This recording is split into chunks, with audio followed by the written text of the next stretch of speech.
If there is a deal, this is Donald Trump's accomplishment.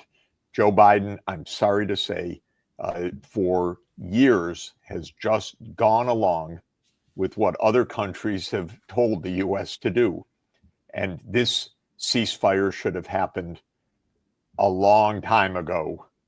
If it comes, and it should come, it is coming through pressure that should have been applied a long time ago. This is a basic point.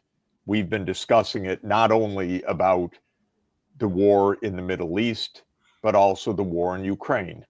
If you give your foreign policy, that is the United States foreign policy, to some other government to say, well, everything that we decide is going to be determined by the Ukrainians or it's going to be determined by the Israelis, believe me, we will not get what is in the interest of the United States.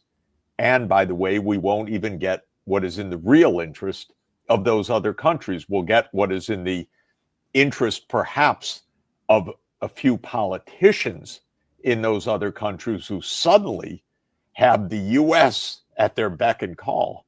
There can be peace. There can be normal relations with Israel, but only with a state of Palestine alongside Israel so that the region can go to peace.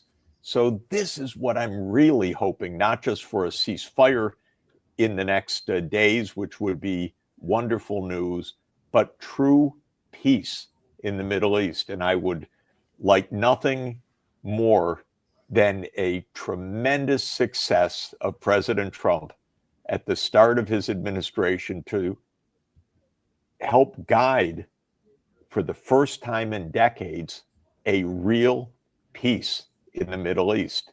But it requires that the United States exercise its own foreign policy to say to the Israelis, whether you like it or not, international law, the UN Security Council, the UN General Assembly, the G20, the BRICS, the Arab League, the Organization of Islamic Cooperation, the whole world is saying we want peace.